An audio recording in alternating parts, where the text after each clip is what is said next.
Hey everybody, this is Anamika and you are watching Pathshala Rishikesh. आज के video में हम बात करने वाले हैं वर्ल्ड बैंक के बारे में। जानेंगे इससे रिलेटेड जितने भी इंपॉर्टेंट फैक्ट्स हैं जो आपके एग्जाम में डायरेक्टली पूछे जाते हैं, तो उनके बारे में हम आज की वीडियो में बात करेंगे। आगे बढ़ने से पहले आपके लिए एक क्वेश्चन है, इस क्वेश्चन का आंसर आप देने की कोशिश करेंगे।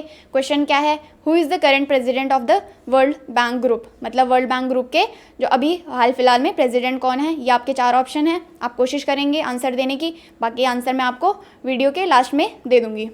बात कर लेते हैं वर्ल्ड बैंक के बारे में, जो हमारा टॉपिक है। इसकी हिस्ट्री के बारे में अगर हम बात करें तो होता क्या है, कैसे इसकी फॉर्मेशन हुई है, उसके बारे में अगर हम जानें तो एक कॉन्फ्रेंस हुई थी जिसे बोला जाता है द ब्रिटेन वुड्स कॉन्फ्रेंस। ठीक है, इस कॉन्फ्रेंस में क्या हुआ था, आपके टोटल 44 नेशंस इकट्ठा हुए थे। ठीक है, एक कॉन्फ्रेंस हुई थी कब? 1944 में, जिसमें टोटल 44 नेशंस इकट्ठे हुए थे जिन्होंने कि वर्ल्ड बैंक की फॉर्मेशन करी थी। बेसिकली दो आपके ऑर्गेनाइजेशन बनाए गए हैं, आपका international bank for reconstruction and development और आपका इंटरनेशनल मॉनेटरी फंड, जिसको कि IMF भी बोला जाता है। IMF से आप लोग वाकिफ़ होंगे, मतलब मोस्टली जो स्टूडेंट होंगे उनको IMF के बारे में पता होगा। IBRD के बारे में कम बच्चों को पता होता है, लेकिन इसके बारे में भी हम अभी डिटेल में बताएंगे कि क्या है ये। तो मैंने आपको बता दिया कि कब आपका वर्ल्ड बैंक फॉर्मेशन हुआ था, 1944 में। 44 नेशंस ने मिलके इन ऑर्गेनाइजेशन की मतलब फॉर्मेशन करी थी और USA में ये आपकी कॉन्फ्रेंस हुई थी, जिस कॉन्फ्रेंस को बोला जाता है द ब्रिटेन वुड्स कॉन्फ्रेंस। ये भी आप ध्यान रख लेंगे, यहाँ से भी आपके एग्जाम में क्वेश्चन पूछा जा सकता है।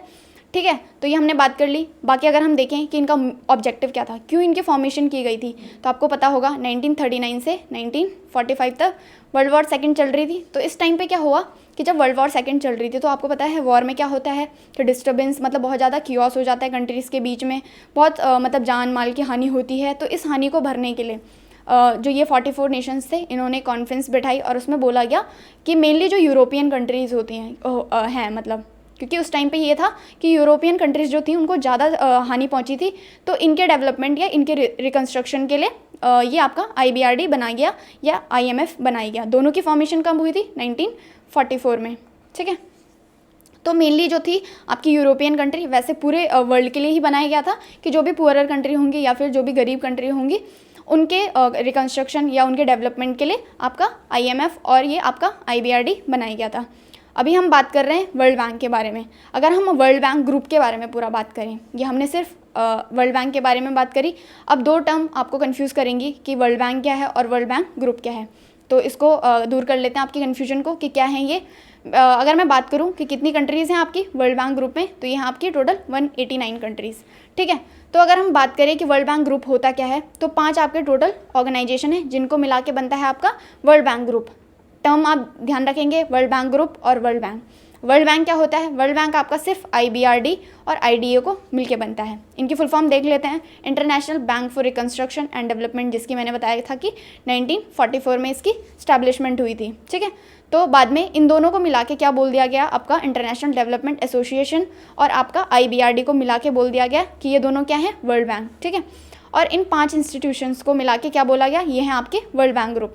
तो जान लेते हैं और कौन कौन से हैं। आपका इंटरनेशनल फाइनेंस कॉर्पोरेशन या जिसको IFC बोला जाता है, आपका मल्टीलेटरल गारंटी एजेंसी जिसको MIGA भी बोला जाता है, international centre for the settlement of investment disputes जिसको ICSID भी बोला जाता है। तो ये जो 5 टोटल आपके ऑर्गेनाइजेशन हैं, इनको मिला के बनता है आपका वर्ल्ड बैंक ग्रुप, और इन 2 ऑर्गेनाइजेशन को मिला के आपका क्या बनता है? World bank. तो ये आपकी कन्फ्यूजन आई होप दूर हो चुकी होगी कि क्या डिफरेंस है इन दोनों के बीच में।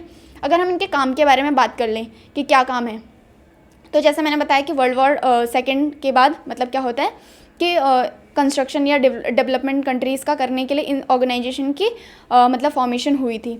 तो सबका अलग अलग मतलब ऐसा क्यों किया गया, इनकी फॉर्मेशन जो हुई थी वो अलग अलग टाइम पे हुई थी। मतलब जैसे आपका IBRD 1944 में बन गया था, या आपका 1956 में बना। सबके अभी हम आगे देखेंगे कि किसके कब फॉर्मेशन हुई थी, किस में कितनी मेंबर कंट्रीज़ हैं। लेकिन अगर हम रफली बात करें तो आपका जो ये ऑर्गेनाइजेशन इसलिए अलग अलग बनाए गए क्योंकि जो कंट्रीज़ होती हैं वो अपने अलग अलग ग्रुप में डिवाइड होती हैं। मतलब कोई बहुत ज़्यादा गरीब कंट्री होती है, कोई आपकी डेवलपिंग कंट्री होती है, कोई आपकी डेवलप्ड कंट्री होती है।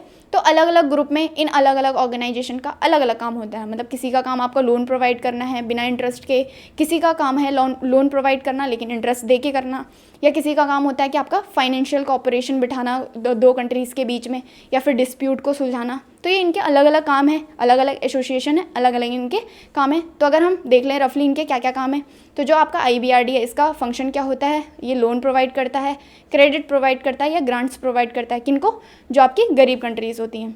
इसी तरीके से अगर हम IDA की बात करें, जो होता है आपका इंटरनेशनल डेवलपमेंट एसोसिएशन, इसका काम क्या होता है बेसिकली, इसका काम अगेन लोन प्रोवाइड करना होता है, लेकिन या तो कोई इंटरेस्ट नहीं लेगा या लेगा तो बहुत कम इंटरेस्ट लेगा, ठीक है, किसको, लो इनकम जो कंट्रीज़ होती हैं।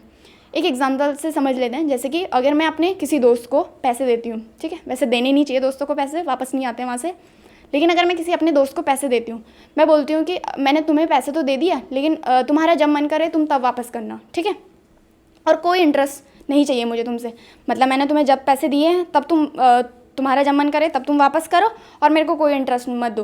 तो ये काम होता है आपका IDA का। तो बहुत ही मज़े की बात है कि मतलब इसमें कोई इंटरेस्ट पे नहीं करना पड़ता है और लॉन्ग टाइम के लिए आपको लोन प्रोवाइड करते हैं, ठीक है। ये हमने IDA की बात कर ली। अगर हम इंटरनेशनल फाइनेंस कॉर्पोरेशन की बात करें, तो जैसे कि इसके नाम से ही पता चल रहा है, ये क्या करता है, आपके इन्वेस्टमेंट वगैरह करवाता है या एडवाइस देता है कंट्रीज़ को, जो भी कंट्रीज़ होती हैं कहीं पे अगर किसी की पॉलिसी अच्छी नहीं है कि उनको मतलब कैसे फाइनेंशियली स्ट्रॉन्ग बनना है, तो क्या होता है IFC का काम होता है कि उनको एडवाइस देना कि भैया तुम कहाँ इन्वेस्ट करो, कहाँ इन्वेस्ट मत करो, कौन सी कंपनी में तुम्हें इन्वेस्ट करना चाहिए, कहाँ से तुम्हें फ़ायदा होगा, मतलब गरीब कंट्री की इस तरीके से हेल्प करता है, ठीक है। ये होगी इंटरनेशनल फाइनेंस कॉर्पोरेशन का काम। अगर हम मल्टीलेटरल गारंटी एजेंसी की बात करें, जिसको बोला जाता है MIGA, ये क्या करता है बेसिकली, अगर हम कहीं इन्वेस्ट करते हैं, मतलब कोई भी कंट्री किसी दूसरी कंट्री में इन्वेस्ट करना चाहती है, तो इसका काम होता है कि मतलब ऐसा ना हो कि कल के दिन तुमने इन्वेस्ट करा, दूसरी कंट्री ने बोला कि नहीं भाई मतलब हमारे उसमें अगर हमारी कंपनी घाटे में चली गई तो हम जो तुमने इन्वेस्ट करा था वो हम तुम्हें वापस नहीं करेंगे। तो ये रिस्क होता है कंट्री को। तो MIGA क्या करता है, इन सबको मतलब इंश्योर करता है कि ऐसा ना हो, मतलब कि दूसरी कंट्री को धोखा मिल जाए। इसको भी एक एग्जाम्पल से समझ लेते हैं।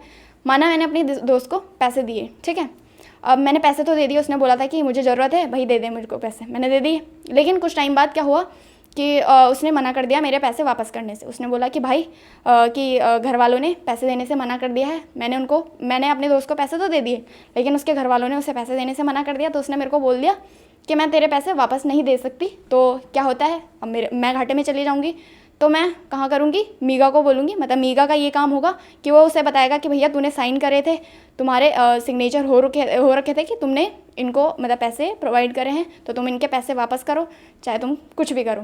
तो ये MIGA का काम है बेसिकली, कि जो भी ये इस टाइप का रिस्क होता है तो इस रिस्क को सुलझाना MIGA का काम होता है। अगर हम 5वें इंटरनेशनल ऑर्गेनाइजेशन की बात करें, जो कि वर्ल्ड बैंक के अंडर आता है, वो क्या है आपका ICSID। इनके आप फुल फॉर्म भी देख लेंगे क्योंकि फुल फॉर्म भी एग्जाम में पूछी जा सकती है। तो इसका काम क्या होता है, अगेन इसका काम ऑलमोस्ट सेम होता है कि डिस्प्यूट, मतलब जो भी अगर हम कहीं पे इन्वेस्ट कर रहे हैं तो उसके जो इन्वेस्टर या जो कंट्रीज़ होते हैं उनके बीच के जो डिस्प्यूट्स होते हैं उनको सुलझाना इसका काम होता है, किसका, ICSID का, ठीक है। तो ये हमने इनके फंक्शंस के बारे में बात कर ली कि क्या क्या इनका फंक्शन होता है। अगर इनके हम कुछ और डिटेल्स देखें तो वो देख लेते हैं। IBRD के बारे में मैंने आपको बता दिया, किसको वर्ल्ड बैंक भी बोला जाता है, IDA और IBRD को मिला के, ठीक है। अगर हम बात करें, जो अगर हमने पहला ऑर्गेनाइजेशन बात करी थी IFC, इसकी फॉर्मेशन कब हुई थी, 1956 में। IBRD के मैंने बता दी 1944 में। इसमें टोटल आपके हैं 184 मेंबर कंट्री। अब इनमें जो मेंबर कंट्रीज़ भी हैं वो भी डिफरेंट है, मतलब अलग अलग ऑर्गेनाइजेशन में अलग अलग मेंबर कंट्री हैं। जैसे हमने IBRD की बात करी थी, इसमें कितनी थी, 189 इसमें टोटल कंट्रीज़ थी। आपकी IFC में है आपकी 184 कंट्रीज़। आपकी IDA में, जिसकी फॉर्मेशन हुई थी आपकी 1960 में, इसमें है आपकी टोटल 173 कंट्रीज़। जो आपका ICSID है, इसकी फॉर्मेशन हुई थी 1956 में, जिसमें टोटल मेंबर कंट्री है 163, ठीक है। और लास्ट था आपका MIGA, जिसकी फॉर्मेशन हुई थी 1988 में, और इसमें टोटल कंट्रीज़ हैं आपकी 181, ठीक है। तो ये हमने बात कर ली कि इनकी फॉर्मेशन कब हुई, इनमें कितने मेंबर्स कंट्री हैं, और इनके हमने फंक्शन तो देख ही लिए कि इनका ऑब्जेक्टिव क्या होता है मेन। आप स्क्रीनशॉट लेना चाहते हैं, वीडियो को पॉज करिए और इसका स्क्रीनशॉट ले लीजिए ताकि आपको याद रखने में ईजी हो। अगर हम आगे बात करें IMF की, जैसे कि मैंने बताया कि वर्ल्ड बैंक और IMF की फॉर्मेशन एक साथ हुई थी 1944 में, ठीक है। वर्ल्ड बैंक में हमने बात करी 189 कंट्री हैं, लेकिन आपकी इंटरनेशनल मॉनेटरी फंड, इसमें टोटल कितनी कंट्री है, 190 कंट्रीज़। ये बात आपको ध्यान रख लेनी है, अपने दिमाग में बिठा लेनी है। क्यों, क्योंकि ये न्यूज़ में है। जो आपका एंडोरा है वो आपकी लास्ट कंट्री जुड़ी है, पहले इसमें 189 कंट्रीज़ थी जैसे कि आपकी वर्ल्ड बैंक में है, लेकिन अभी हाल फिलहाल में 24 अक्टूबर 2020 को IMF में एक कंट्री जोड़ी गई है, जो है कि आपकी अंडोरा। अंडोरा की कैपिटल क्या है, अंडोरा ला वेला, डिस्क का नाम लग रहा है ना, एक याद कर लेंगे आप इसको। अंडोरा ला वेला इसकी कैपिटल है। कब ज्वाइन हुआ ये IMF को? 24 अक्टूबर 2020, डेट याद रख लेंगे। 190 कंट्रीज़ अब इसमें टोटल हो चुकी है। लेकिन इसका भी सेम काम होता है जैसे वर्ल्ड बैंक का हमने काम देखा था कि क्या करता है, आपका फाइनेंशियल स्टेबिलिटी को सिक्योर करता है। मतलब किसी भी जो भी पुअर कंट्री होती हैं वहाँ पे कैसे इंटरनेशनल ट्रेड करना है, इन सब चीज़ों के बारे में आपका IMF देखता है, यानी कि इंटरनेशनल मॉनेटरी फंड। ठीक है, तो ये था वर्ल्ड बैंक और आपके IMF के बारे में। हाँ, अगर इनके हेडक्वार्टर्स की बात करें तो कहाँ पे इनके हेडक्वार्टर्स हैं? आपके वाशिंगटन DC में इनके हेडक्वार्टर्स हैं, ये भी आप ध्यान रख लेंगे। अब आ जाते हैं अपने क्वेश्चन पे। हमारा क्वेश्चन क्या था कि वर्ल्ड बैंक के करंट प्रेसिडेंट कौन है? ये थे आपके 4 ऑप्शन। आई होप आपने आंसर दिया होगा। अगर नहीं दिया तो मैं आपको सही आंसर बता देती हूँ। इसका आंसर आपका है A नहीं, B है इसका आंसर, जो कि है डेविड मालपास। ठीक है, ये हैं आपके वर्ल्ड बैंक के करंट प्रेसिडेंट। अगर हम क्रिस्टलिना जॉर्जिया की बात करें, ये क्या है आपकी IMF की करंट प्रेसिडेंट है, मतलब वुमेन है ये, और किसकी? IMF यानी कि इंटरनेशनल मॉनेटरी फंड की प्रेसिडेंट है।